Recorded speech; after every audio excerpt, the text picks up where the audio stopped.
Ndamira pamberi pedare mambo Mutasa. Ndamira pamberi pedare ramambo Mutasa. Zvese ndezvechokwadi. Zvese ndichataura ndezvechokwadi. Ikanyimba chabatwa nemhosva. Ikanyimba chabatwa nemhosva. Mwari arimubatsira wangu. Mwari wangu mubatsiri wangu. Hanzi dzewa ndiprobhenzi. Uyu ndiani?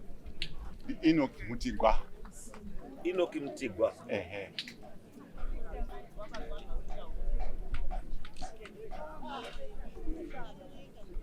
Ko never Mutigwa ari. It's okay. All right. Taura inyaya.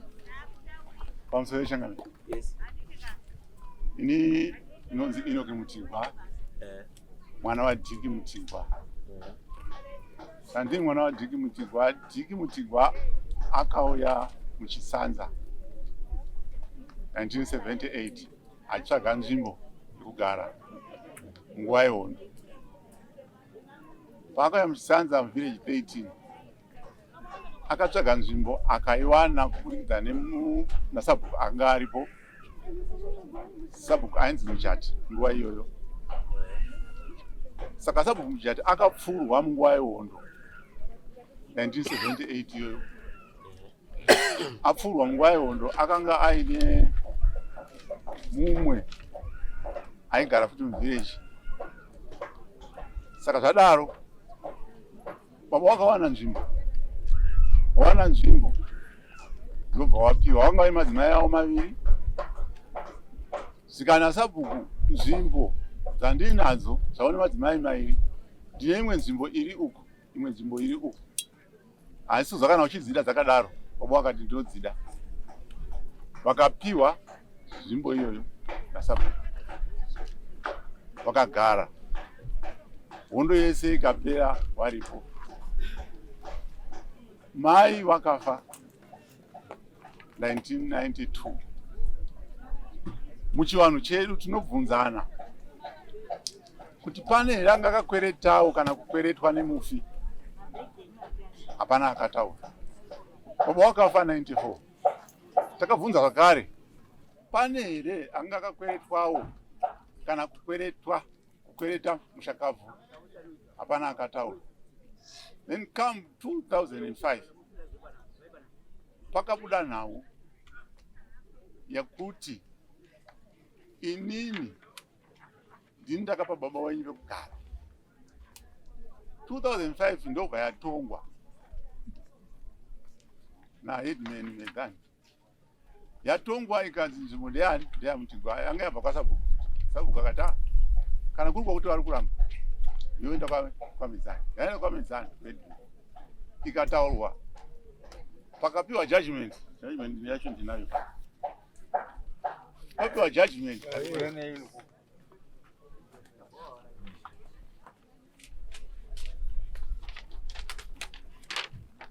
Papiwa judgment in 2005.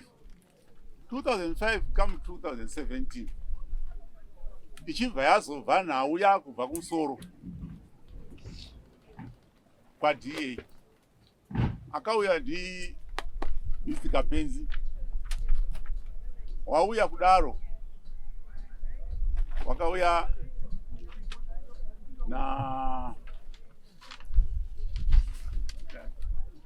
naSamungure. Wakauya ndobva wataura nemuzukuru. Waya ndotaura nemuzukuru ndokunzi inini apa hapasi penyu ndepasabanduri. Muzukuru akati aiwa sekuru aripo ndovakanditi gare pano nekuda kwekuti vari basa. Muzukuru akagara come 2000 ipapapo iwo akati vanodzoka after 2 weeks. 2 weeks yani vanabva kutauni kubasa. Ndichibva ndaya kubva vamirira. Ndavamirira hawana kuuya. Ndakaita mwedzi wese ndakamirira kuti vanodzoka. Hawana kudzoka.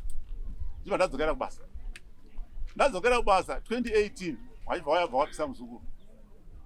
Wapisa muzukuru. Ndisakati ko zvinombofamba sei? Nekuti kubva 2005 kusvika 2017 pane nguva kuti iapiwe here kana ichi izvo hatina kuzviziva. Ndobva tagara indokuzodi ndokuzouya ini kubasa handisi kubasa. Ndokuya ndobva ndaisa kebhini yedu ipapo September ndo pakauya waningirikina wasamungura na DA ndokunzi tine ningikini yataka judgment yataka pa 2017 judgment yataka pa 2017 iri kutaura kuti iwe Mtigwa hapasi pako toti aiwasi apa ndepa baba wedu akatsvaga nzvimbo nguva yehondo waiwana ndo zviripo zvikanzi aiwa iri kana musiri kugutsikana moenda kwamunotaura isusu takadi takazosumuka ndikauya kuno ndikataura nyaya yangu I think ichazimusa 20 September ndipo ndakauya kuno ndikataura nyaya yangu inini hondo yapera mugano wakanga waina baba neumwe akapfurwa aina sabhuku muchati ndakapiwa pangu inini natarombera NS chikwaikwai ndapiwa pangu ipapo pangu pacho pari kunzi hapasi pangu zvakare saka ndinonzi ndakagara mupurazi ravabandure saka hatisizoziva kuti muruzevha purazi vane 48 acres dzavo dzavainadzo dzavakapiwa kwafata infact vanoti iwo wakainherita kubva kunani kuna dera saka ipapo ndo patisikuziva saka ndauya kuno kuti mundibatsire changamiri nekuda kuenda uyi nokuti pangu pacho vari kuti ndepawo pakapiwa baba vari kuti ndepawo pese zorora hapasisina pangu pandinapo ana pababa pacho nepangu. Okay. Anagara embassy.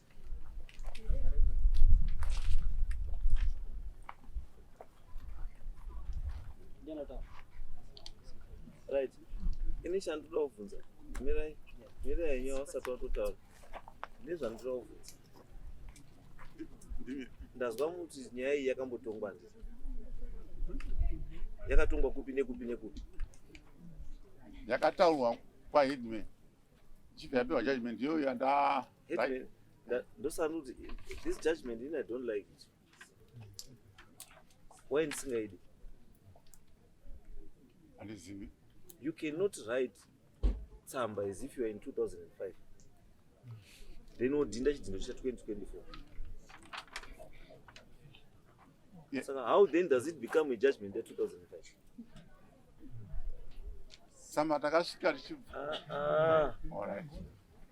You write a letter sokunga uri muna 2005. Asi chidindo chadindwa ipapo na headman ndecha 2024. What do you mean? Urutauri.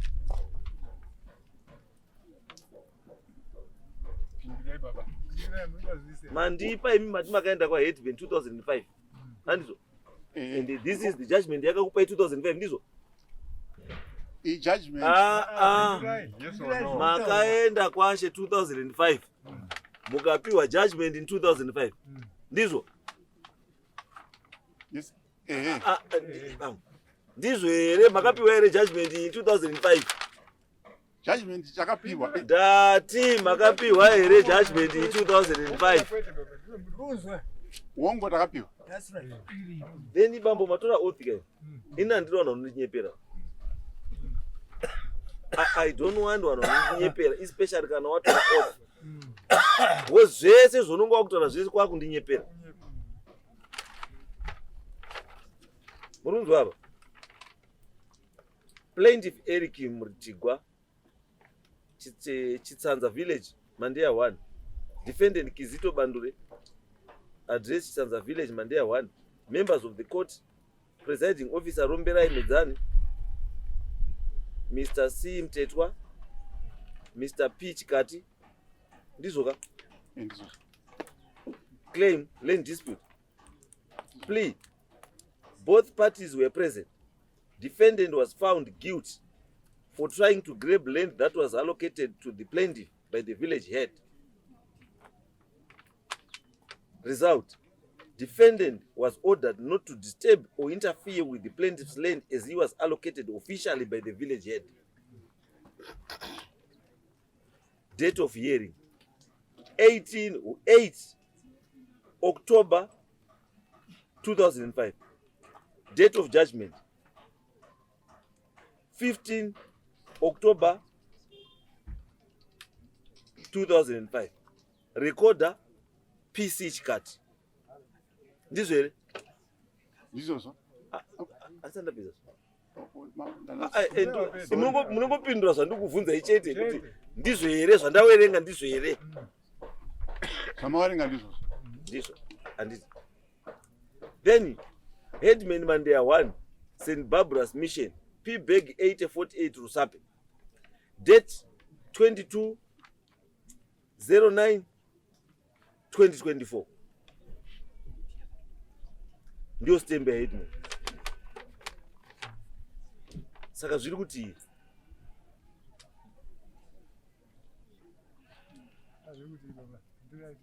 ndipindureka.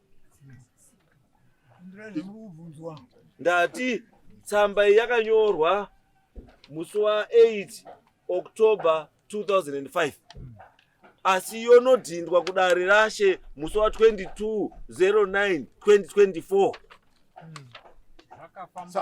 Ndipo ndoda kuziya kuti zvakambofamba sei, because kuziya kwandoita munhu adhinda chidhindo ichi 2024 2005 anga asipo.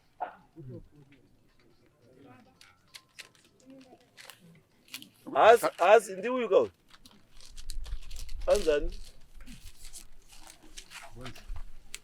ndiani ari kwamedzano? Mwana wake akarambidzwa kumirira baba. Ndichaona dhinda ka?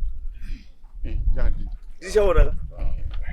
So kudhinda kwatichaona kwainivhalidheta zvese chese chakanyorwa pachisina basa, chitsamba chenyu hachisina basa. Ndosaka ndati chinhu chenyu chine utsotsi ichi, because tichaona 2005 angasipo.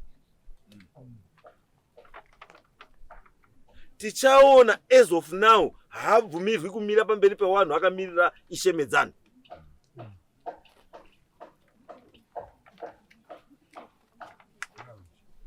Saka iyi tsamba makaiwana sei? Tsamba takaenda kunobvunza. Ndati tsamba makaiwana sei? Makainyorerwa natichaona. Makainyorwa natichaona. Achisa madhetse 2005.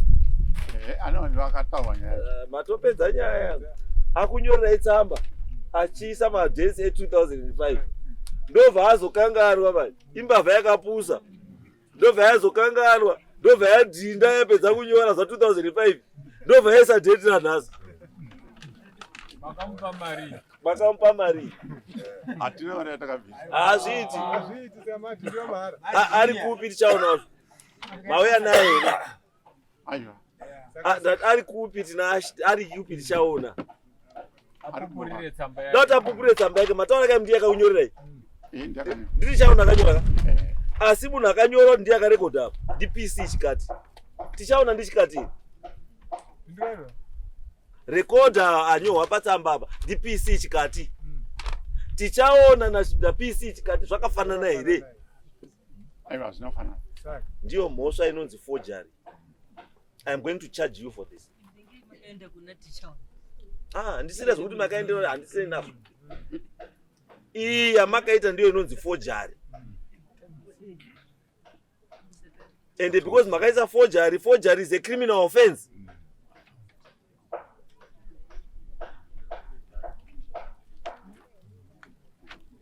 Ukaona munhu akufunga kusa forgery, it means ari kuziva kuti chinhu chaari kuendera nyaya haisi yake, akaruza.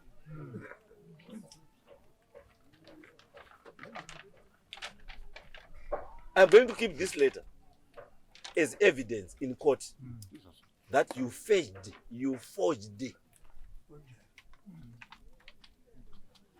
Imimi na tichaona. Tichaona being the writer, imimi muri accomplice. Being the person ari mukati menyaya. Being the person again atakura nyaya is evidence to this court.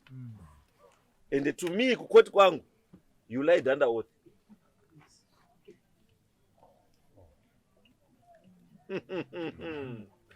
Bambo. mukazwa kuti ndiri muprofita bamba kusi kunyepa muchitobvawo kubamba ndendatoona zviri mubhachi renyu saka musazombozviite musazove makazviita izvi bamba izvi musazove makazviita muchiya kudare rino iri musazove makazviita hamudzoki kumba nhasi wese une nyaya dzake nhasi wese mapurisa aripo nhasi munokwana rori rinouya pano munokwana munedzo makatamba bamba I want ndati bambo I want to know and ndiruda futi commissioner of oaths uyu akadhinda futi apa achitaura kuti a certified true copy of the original. Which original now? Because commissioner of oaths akasaina musi wa 16/10 2024 tichaona akasaina musi wa 22/09 2024. So original copy yakaona ndeipi iye asaina musi wa 16 tichaona obva azonodhinda musi wa 22 yasara kumba mati iri kuyakanyorwa yacho iyo yakafanana neiyo yasara iyi kai iri kumba kana yakafanana neiyi mhosva yenyu iri pekuti commissioner of oaths akadhinda achiti ndaona iye asina chaona because commissioner of oaths kuti azodhinde handizo aifanira kunge aona mapepa anofanirana nezvaanga achida ekare acho akamaona ndobva ati ndizvozvo saka ndaakudhinda because zvandaona nekopi iyi zvakafanana. And on top of that kuti kana commissioner of oaths mamupa pepa rekuti adhinde mukazoenda koisa additional information pamusoro pepepa radhindwa nacommissioner of oaths imhosva. That's why ichinzi kana uchida kusainiwa necommissioner of oaths unoenda nechinhu chacho pamberi chinosainwa in front of the commissioner of oaths. Commissioner of oaths haadhindiri chiro kumba kwake kana mubhawa ba kana kuya chakadhindwa. Anda kuona iwewe netsamba yako wobva waproduce ID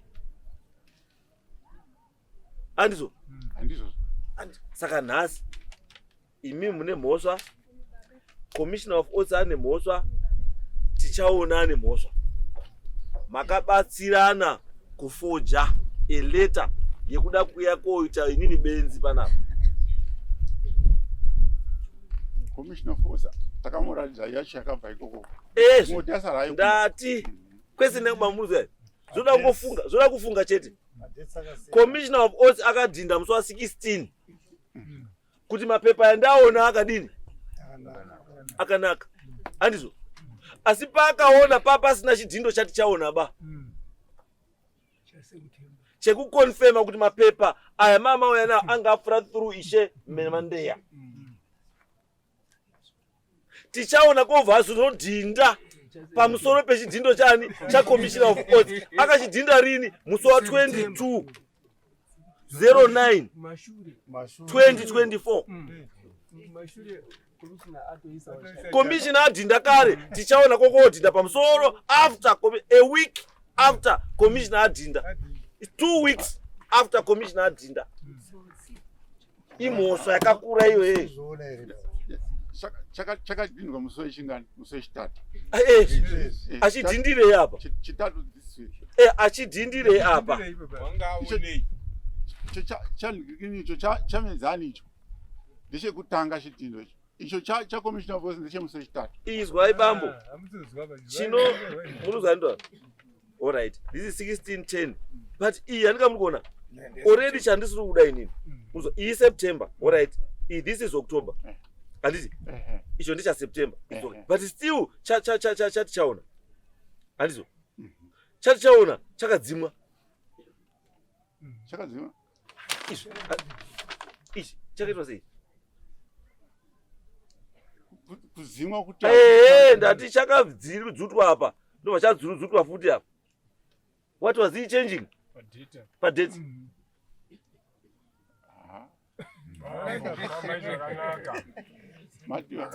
achifamba zvakanaka pane zvekutaurwa nekubvunzwa aisirei date apa aisa date obva aridzima obva aisa rimwe date obva aisa apa obva aridzima obva aisa rimwe date And on top of that,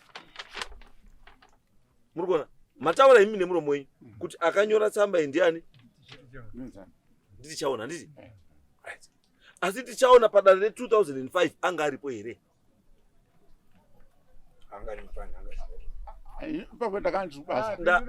zvokubasa kwenyu kana usabasa ndimi waine tsamba idzi mabva kubasa kwenyu mukauya netsamba ndiri kuvhunzai zvamauya nazvo zvinoda kubatsirai mudare munomu as witness.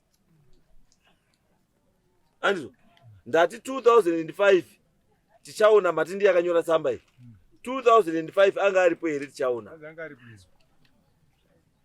because anga ari recorder ndi PC chikati saka munhu aifanira anga akadhinda apo achisaina pepa iri pasi panapo ndi PC chikati ndiye clerk of court ndiye anga ari clerk of court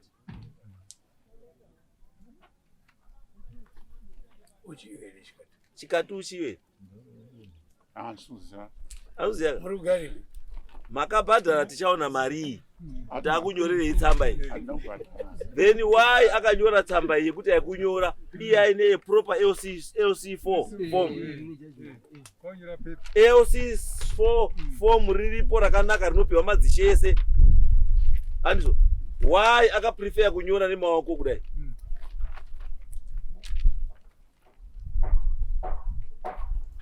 kunyora akati original sikuona aiwa kana izwa izvi ona mukusainoza kutaura izvi kuti chitsotsi chakashata akati original handisi kuiona handizvo kana akati original haasiri kuiona aida kuiona kupi yasi yakainyora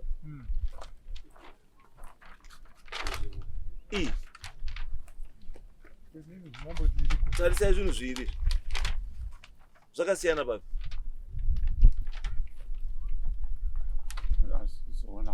ndati zvakasiyana papi makangotarisa kudai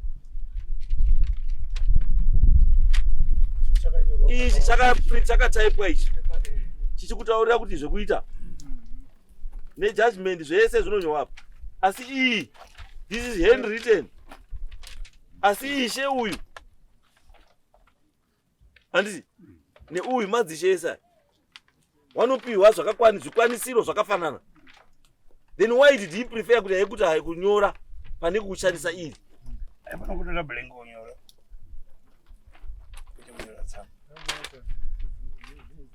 anyway tiri ipapa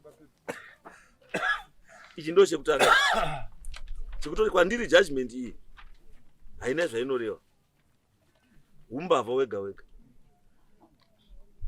Kechipiri nyaya iyi haina kumbopinda mudare here futi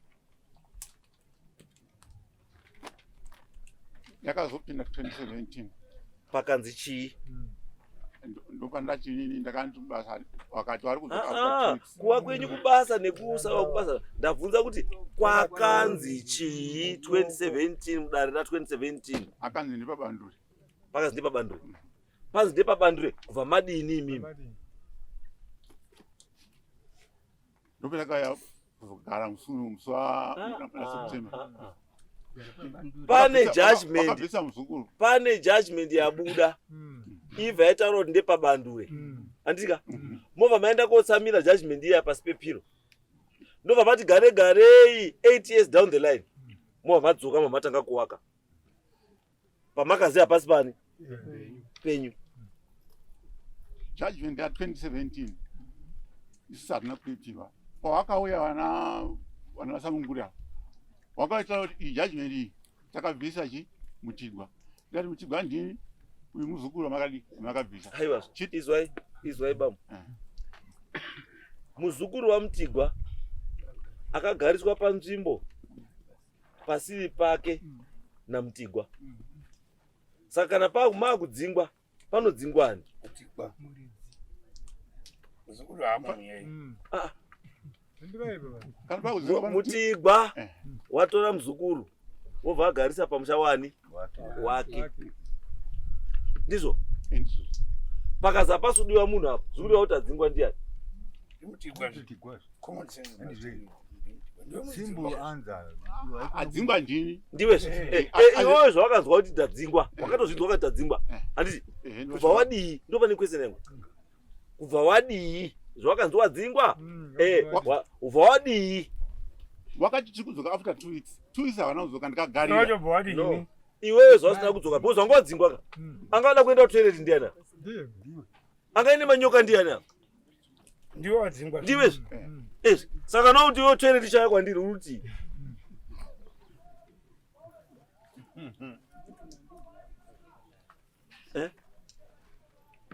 kana uchiti iwewe toilet ngauye kwandiri uruti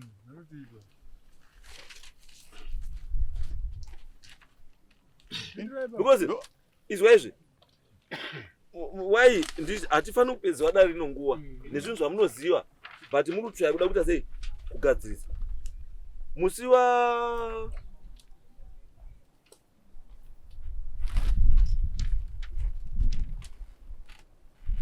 08/11/2018 land dispute file agreement to relocate and acceptance of new boundaries. This note serves to confirm that I, Neva Mtigwa of Chisanza village, Ward Chakucha ID number 4212309-1S50, on this very day of 8 November 2018, agreed to relocate my residence from the Bandure homestead to Chitsonza village. This agreement to relocate is a mutual agreement between myself and the Bandure family as a solution to our boundary dispute. I therefore undersigned below as acceptance and commitment to the dispute resolution. Murigwa Neva, signed 08/11/2018. Witnesses Chikwaikwai Alois Tafirenyika, village head Chisanza, Munda Karo DA's office, Samgure community service officer, Mutasa DC, and everything. Saka imimi, to me, it doesn't make any sense. I could be never. Simuka never.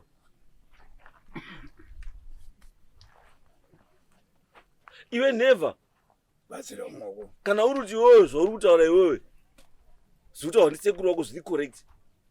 Chii? Handichanzwisisi. Kana uchiti I never. Mutigwa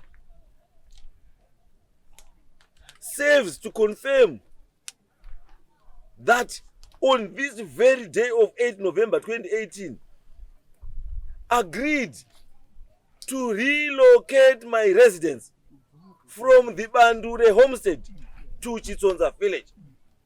This agreement to relocate is a mutual agreement between myself and the Bandure family as a solution to our boundary dispute. Urikuti, how can you sign this letter on behalf of Mtigwa knowing very well that letter is yako? How could you represent wana Mtigwa iwe urukuziwa kuti haisiri yako? Kana kuti urikuiziwa ere pamberi uwerengo. Kana kuti samba urikuiziwa ere? Samba ndikuiziwa. Urikuiziwa ka? Ndiwe wakanyora ka? Handi ndakanyora. Yakanyora nani? Iyo Samungura. Aiwa, kunyora wasamungura wakanyora. Anditi wanyora akasaina ndiani? Ndiwe wakasaina. Saka kunyora zvina basa. Chiri important kuita sei? Because zvazviri kunyora hapa zvinhu zvako chitaura. Kana kuti chirungu chacho maichinzwisisa ere chainyora. Kana ngasikazwisisa ka. Aiwa, but inini mvunzo wangu ndewekuti ivi nyangu wanga wasikazizi. Anditi ndiwe waibonosaina. Padare raida muridzi wenzvimbo. Raida muridzi wechi? Wenzvimbo. Andizvo. Agreement yaida futi muridzi wechi? Wenzvimbo. Andizvo. Ende iwe wakamira wakati ndepani? Ndepangu. Nekuti ndiwe waigara chi? Ipa. But nhasi manje wada kuti mapenzi manje. Muda kuya kochinja ownership panapa. Kuti nyaya yenyu itange kuti nyaya yanyu wani. Makaipedza. Imi makaipedza. Wakasaina apa sei? Wanga uri kuti kusaina chii? Chako iwewe chaisaina chii? Sekuru waiziwa ere futi kuti uri kusaina. Pane zvakanga zvataurika. Zvechi? Apo wakasvika. pandiri wangosvika ndisingazvifungiri singazivi kuti wasvika then shamwari ukangosvika mumba mako kamukadzi akarara nechikomba mubhedha pako, is that planned? That's planned. It's not planned, is it? Then how do you react? Then Amira, how do you react? ngoita zvaungangofunga panguva yacho. Ndozvati kuti iwewe apa ungati ndakafutwa baba, because uri paumba pako pauri kugara, pastendi pauri kugara, wobva mataurirana mazopedza kozosvika pekunyorerana, then wauda kutaura mukoti munomu kuti azi pane zvandatambwa, wanga utambwa wakapiwa mari. Saka chii chakaitwa chakakuti uchinje brain chii? Ine pawo ndakakaisa kunzwa kuchirungu ndakati on my behalf pachezvangu handiti ka ndisingamiriri chinyi. Aiwa, unoti on my behalf pachiro chisini chako sei? Iwa kanga what? Hauna kuti on behalf of, wakati on my behalf. Unaona the difference yechirungu chacho? Ndakazvimirira ndiye. Kana wakazvimirira une munda here iwewe? Aiwa, ungati inini ndibva. Aiwa. Saka ndakazvimirira. Une munda here iwewe? Saka chato chakakanganisika uzvisi. Aiwa, haumiri. No. Iwewe wakagara une munda here? Une munda here? Handina munda. Saka wakanyora ichi. Wanga unyora ichi. Wanga chibva apa. Utsvagirwe kumwe nasapa. Aiwa. Iwe wanga unyora apa. Because chinhu chachiri in question apa baba. Chachi chekuti pamakagara iwewe never newamwe wako handi penyu bande papandura. Andizvo? Saka ndobva kwazi chibvai apa endai kupi kumwe. Anditi? Then ndobva kuti hongu chenzi. Anditi? Awirirana. Chitipai mapepa tidini? Sisaini. Mova mapiwa mapepa. Mova madini? Mova masaina. Nasuru wakuti anozwa chirungu. Inini dai pakanzi on my behalf. Auruti. Iwewe zvawakanyora chaizvo ndizvorutawo. Wakanyudza sekuru. Kana wakanyudza wakanyudza sekuru. Saka sekuru zvaanoita manje. Kwawakapiwa handiwe wakapiwa apa. Ndiye. Ndisekuru. Because iwe hauna. Uchanochengeta futi kwa sekuru kwa chitsanza. Wagara uri munhu wekuchengeta. Because uda confuse vanhu iwewe nezvinhu zvaunodii, nezvinhu zvaunoziva. Wakasiya wadzingisa vana sekuru iwo watsvaga kwako. Kokotora kwana sekuru kwaendeswa vana sekuru voita kwako. Kobva wasainira. Endo arudala zvakanaka but arudi on behalf of. Da utoti iwe watichia on my behalf. Panzvimbo isiri. Wainyaya kuti on my behalf musha usiri wako. Ndafunga zvaifanzi on behalf of. Aiwa. Chirungu. Chirungu. Pane pakazizwe manyoka mukoma. Aiwa. Adaunyepa izwa. Adaunyepa usaziva bo. But achiziva. Ivi nyangu dai pakanyorwa kuzi on behalf of. Panga pasinganyorwa kuzi on behalf of never muchigwaba. Panyorwa on behalf of. Panyorwa kuzi on behalf of ani. Ndiye muridzi wemunda. Ndiye muridzi wemunda. Pasinganyorwa kuzi on behalf of never ba. Was never hauna chiro ba. Wakapiwa ndikwa sekuru. Ngori kwa sekuru. Uchatsvaka nzvimbo kwaunada kugara uchatsvaka. Uchatsvaka pako. Ukuramba wakahenga na sekuru zvisiyana nazvo. Uchatsvaka pako. And on top of that, ndikataisa mapapers andina pana. Ndekuti you were told kuti mimi if you are not happy in a decision, you are supposed to appeal within a period of 21 days. Did you do that? Yes. Makapila kunani? Last September. Ani? 20 September. Which court? Takaya kuno. 20 ani? 20 September. Mambo. Izwai mambo. 20 September 2024.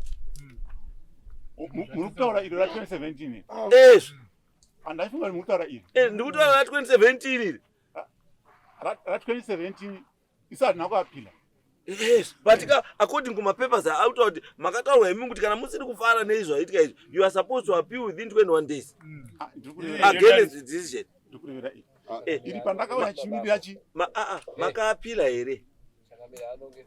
Hatina kuapila. Zvakafanana nezvakaitwa futi ukasapila ndo wakuzikana Mambo pakapiwa decision andika if you don't appeal against the decision it means that the decision given is binding. Is binding. It is only suspended. Can a say, may appeal against that decision to a higher court of appeal. Mukapiwa decision kwa ishe. Musaka appeal against decision ya mapiwa kwa ishe kuti uye kwa mambo. Decision iyoyo ndiyo yamunotedzera iyoyo.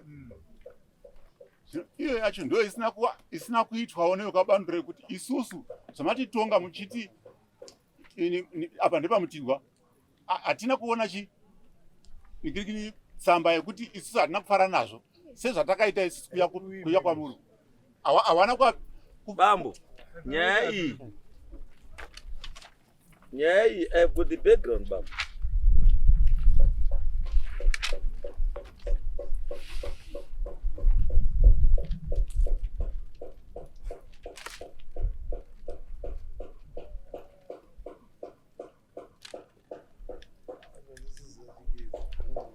Chakazoti nyaya iende kuofisi kwa DA yanga irichi. Yanga iri nyaya yekuti isusu takauya kuzogara padongo pababa. Aiwa. That was not the case. The case was because nyaya makanga maenda kwa Midzani. Maenda kwa Midzani ndo manorova bhora renyu iri. Manorova bhora iri because akaisa nyaya kwa DA handi mibemi. Nyaya yakaiswa kwa DA nebandu refamily. 2005 yanga appeal kana kuti yanga rishi ndio appeal wana bandureka wakatoappeal ka grace the decision kubva 2005 kwakuya 2017 ndio appeal yacho inopiwa grace period yakadii izwaizo ndikutaura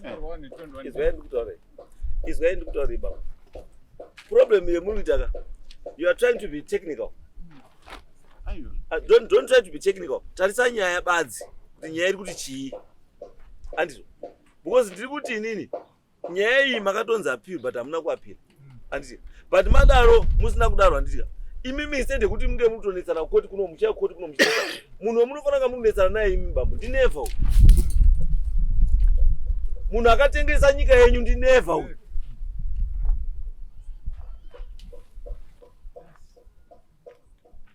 kwese kwamuri kuya kunoku isusu tiri kushanda kunoku is documentary evidence yezvakaitwa zvese zvirapa izvo ende vese iyi decision irapa iyi yakasainwa ndiani ndinevha uyu akasaina decision iyi irapa iyi ndosaka ndikuti munhu amaifanira kunga magara naye pasi neuyu ndiye akatengesa zvinhu zviri zvani si zvake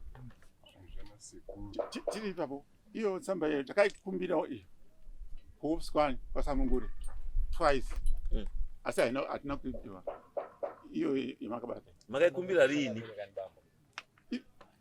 musi wa 20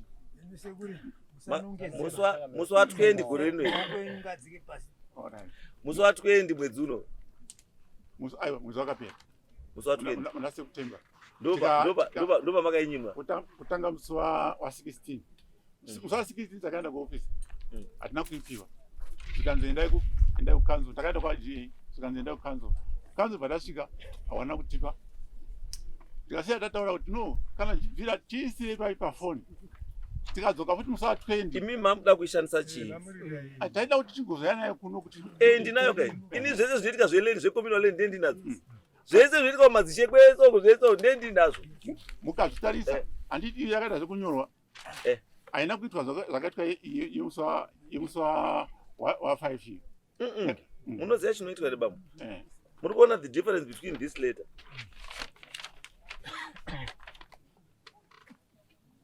mona musiyano wepo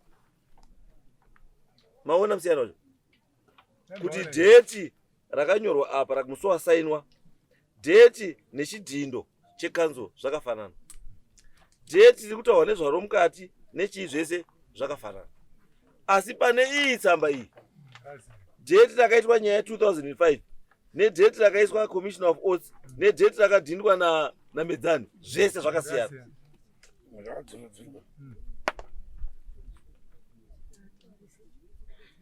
Hangamona pane nyacho. Kuti iyi tsamba ine iyi. The difference ndeye kuti iyi zvese zvakafanana. Asi iyi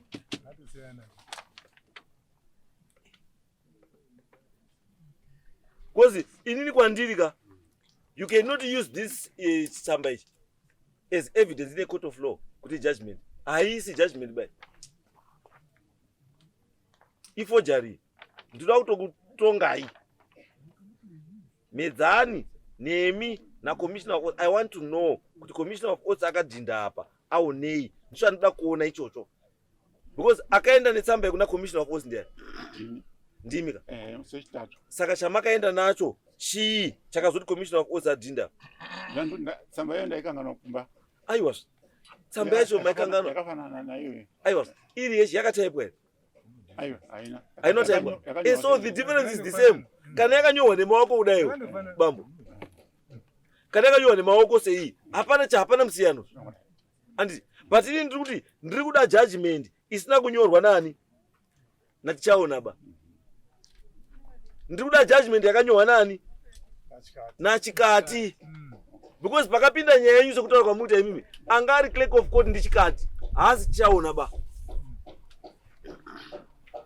Saka tichaona ari kunyora tsamba iyi sani because haana chaanoziva ba panyaya iyi.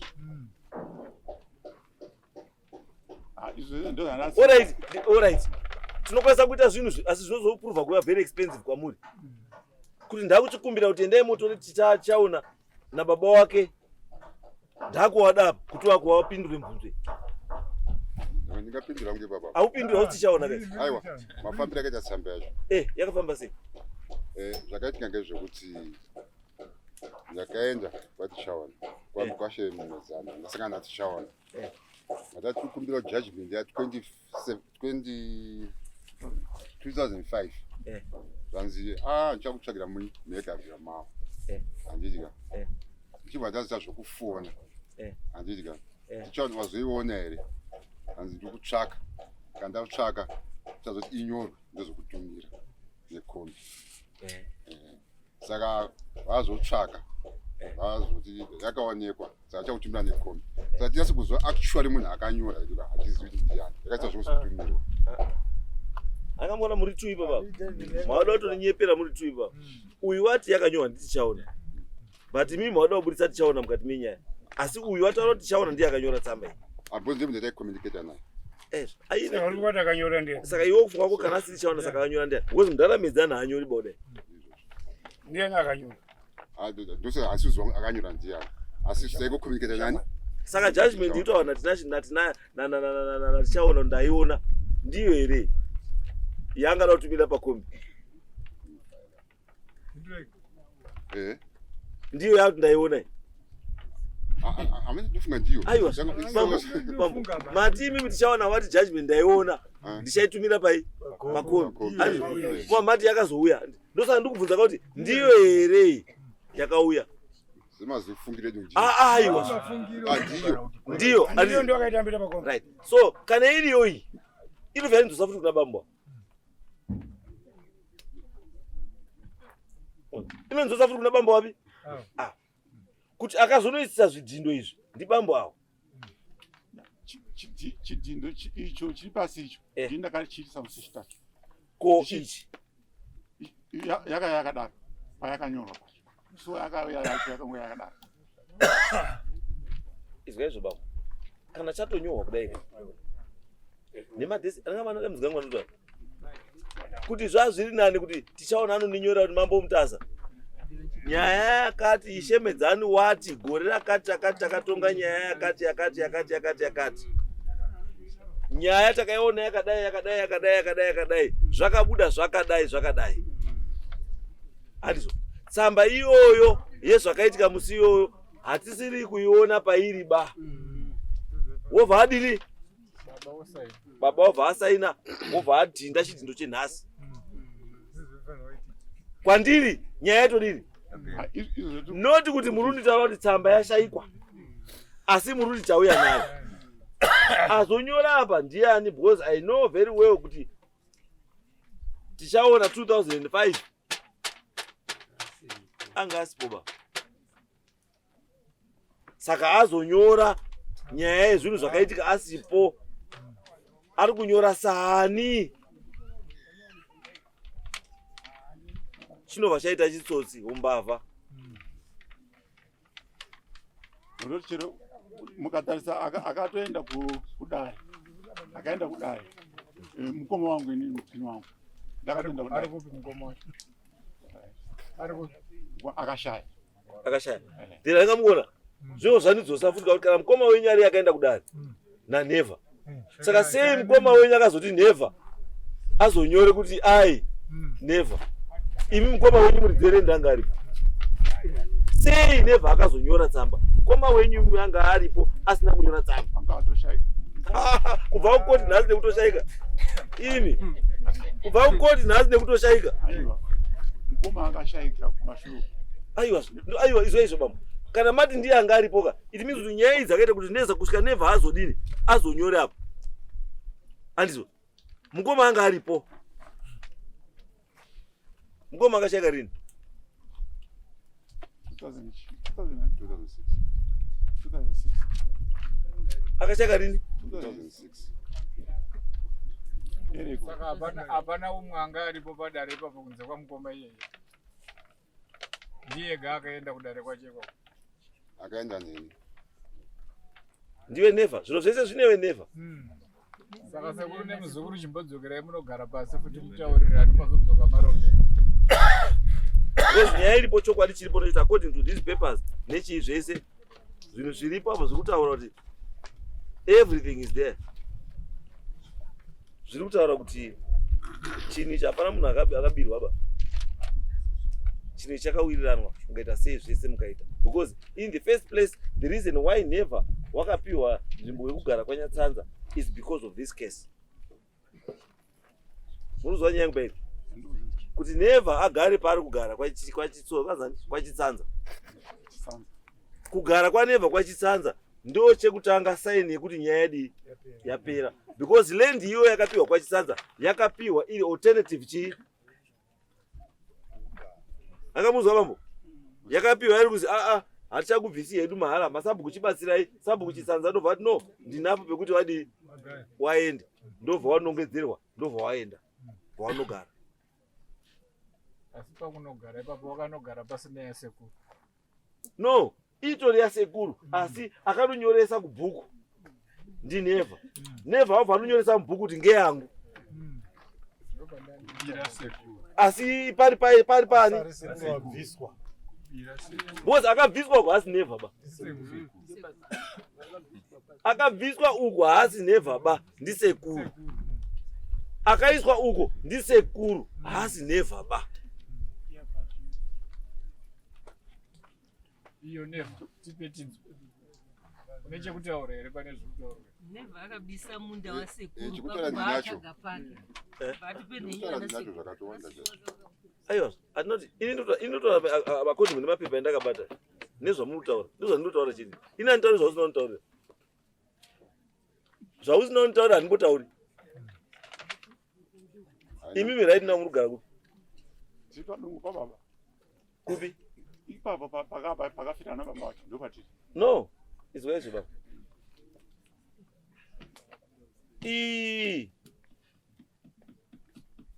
Tsamba irapa iyi. Iyi tsamba iyi. Iri kutaura kuti makabviswa. And you agreed.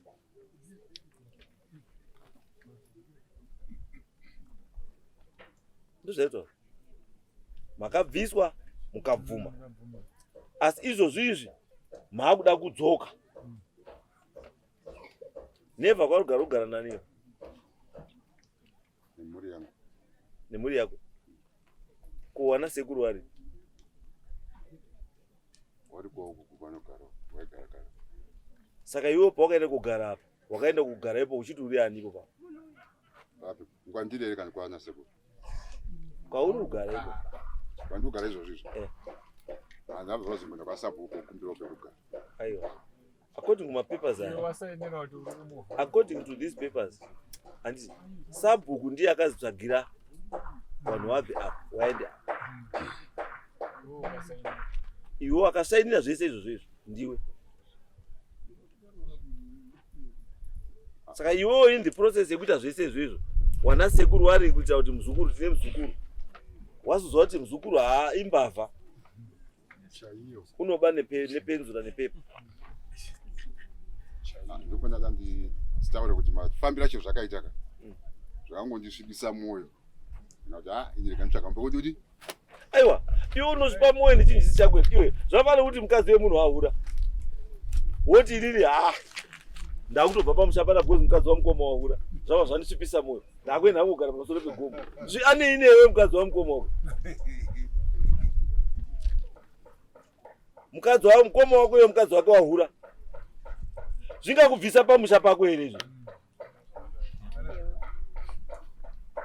Kuhura kwamaikuru kungakubvisa pamusha here pako iwe? Saka wakabvirei? Chakakusvipisa mwoyo chii pachinhu chisiri chako? Chakakusvipisa mwoyo chii pachinhu chisiri chako? The issue here is about ownership.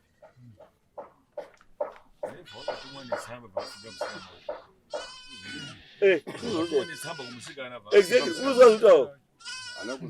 Asi wakatumwa netsamba yekofimba musikana. Iwe wabvaisa tsamba yacho muhomwe wafimba musikana wacho iwe. Watoona musikana wacho iwe.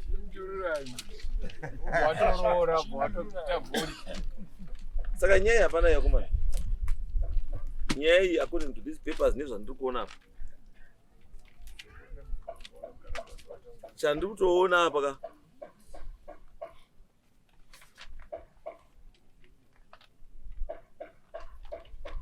Sabhuku wacho ari?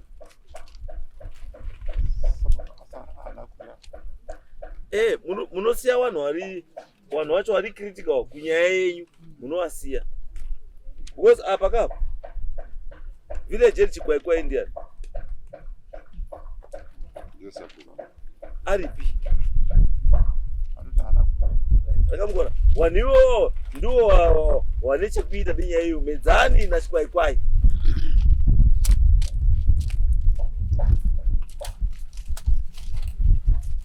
Chikwaikwai wacho anga wechitatu asi zvekuti kuuya aifanira kuuya sekutaura kwamuri kuita. Saka izvo hatinenge tadadi tazviziva. Saka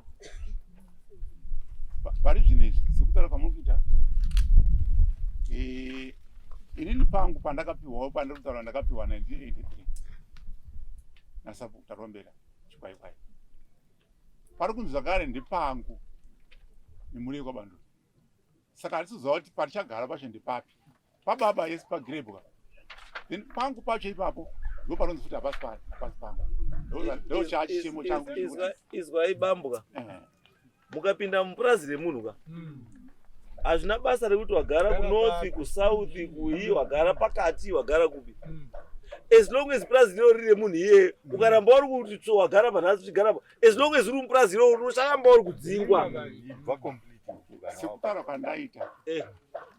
Ndati inini pangu paSabhuku akapfurwa nguva yehondo 1978. Ipapo ndakazopiwawo inini nekuda kwokuti mai iwe vane murume anga apfurwa. Wakati kuti ndembe ndiri munomu ndoramba achingoona murume wangu. Ndopendakazopiwawo inini naSabhuku.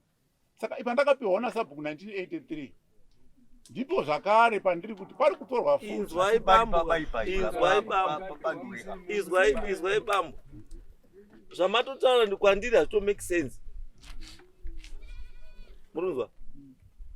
Sabhuku haakupi kuti re-allocate private property.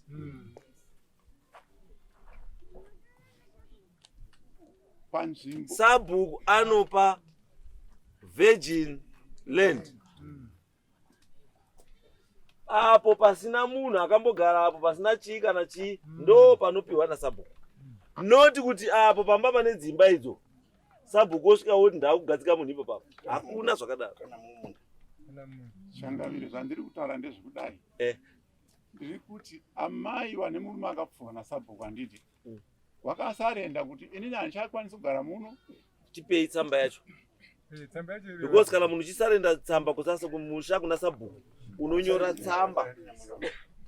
Unonyora tsamba yekuti handichapadini Andichapadi ndaakuenda because of sabhuku anochengeta mufayo nhasi zuva renhasi ndo painobuda.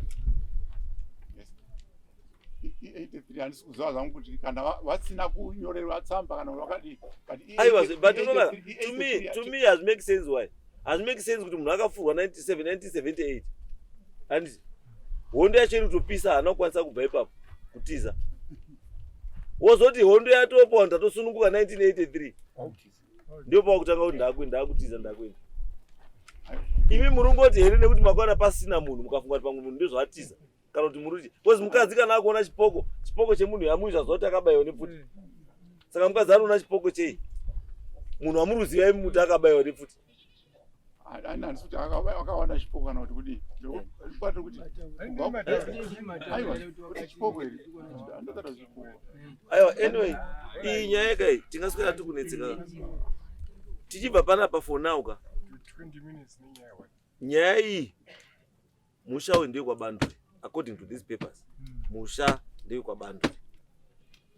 Imimi endai motore anzani ndiani shemedzani nani nachikwaikwai mouya nawo pana nemawitness amunofunga kuti aripo, then kana waine masubmissions awo taaona ndipo tokwanisa kuti tione kuti nyaya iyi pane zviripo kana kuti hazvipo. Asi as of now nzvimbo ndeye kwani kwabandure. Whatever you are doing paland iyoyo stop. Kana maona kuti zvese zvekutaura izvi hazvisi kuita izvi, you continue to appeal upwards. Uchingodini? Asi munhu wandiri kuona achipinda mujeri ndinevha natichaona medzani na commissioner. Saka pamuri kuuya kana mafunga kuzoya futi uyai nevanhu iwawa. Musakauya nawo ndichawatsvaga ndega. Endai. Right, endai.